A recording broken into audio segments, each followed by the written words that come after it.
Do you have any idea what your bill is going to be in a year or 2 years or 3 years? 3 years ago, did you have any idea that you would pay $600 for a single month of electricity in the summer? Are you kidding me? Just to run your AC, you have to pay $600 or $700 for a single month of power. Like, are you okay with that? Do you agree with that? What is it about that you're not okay with though?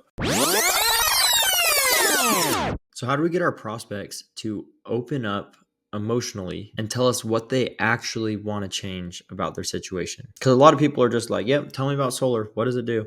But you got to realize if they don't say what their situation is, what they want to change about it, how they want to change it, like you're just guessing, like you're throwing some mud at the wall, hoping something sticks.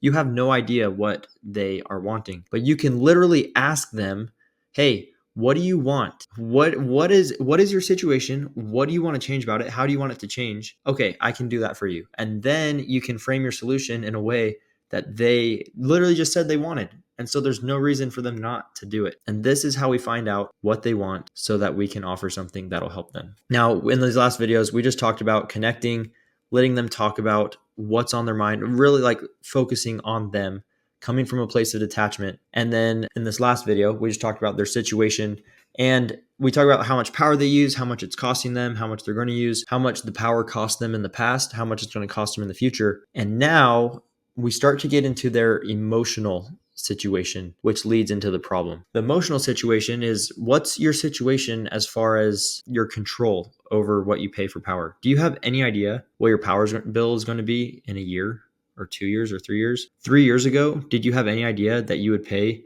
$600 for a single month of electricity in the summer? Like, are you kidding me? Just to run your AC, you have to pay $600 or $700 for a single month of power. Like, are you okay with that?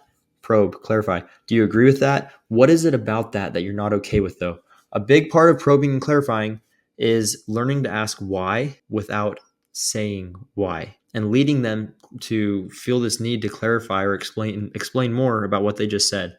So the emotional problem is you have zero control over what you pay for power. They're raising our rates without our permission. We have nothing in writing protecting us from them raising the rates. There's only one company. They send us a bill. We have to pay it. We have no choice. Unless you're going to buy solar, you're going to buy your power from Edison. And if you want your lights on, you're going to pay the bill. So that emotional situation gets to where we can tee up one of these questions. Really what we're trying to get at is what we want them to say, what they would change if they could. Now, I found the easiest problem awareness question to land in home to be this one right here. Do you want to blank if you don't have to? Do you want to pay the rate increases if you don't have to? No. Okay, but can I ask why though? What is it about the rate increases that makes you... Sounds a little silly, but you ask that question legitimately, trying to understand them, and they will answer it and it will land, and you, like, the emotional doors open. Do you want to stay stuck with Edison if you don't have to? Do you want to pay $700 in the summer for a single month of power if you don't have to? Okay, but what is it about Edison that makes you want to change? Like, why not just stay with Edison and keep paying the increasing rates? And like, obviously it sounds like a silly question, but you could, right? Like, change is scary. Some people don't like change. Like, actually nobody likes change. It's uncomfortable. But Edison, I mean, we're so used to them. A lot of times we mistake familiarity for reliability.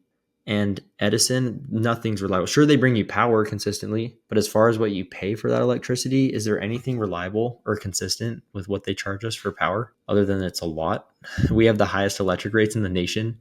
So probe, clarify. To go deeper, let's talk about this a little bit more. Probing and clarifying. You can label when you can tell there's a dynamic that you want to get a little more information. Say labeling is, hey, it seems like blank. It seems like there's a little bit more to that. And then you go silent. You're not asking a question, but you're prompting them to speak more. Oh, it sounds like that's important to you. And then you go silent. They feel the need to clarify. It sounds like that's something that has had an impact on you. Labeling, mirroring. They say, yeah, dude, my bills have been going up. Going up? Silent. That's how you get to the emotional problem, what they want to change about their situation. In this next one, we're going to be talking about the solution.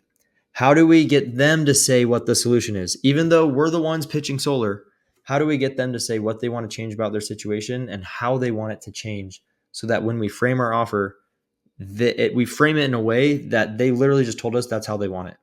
I'll tell you in the next one. See you there. Peace.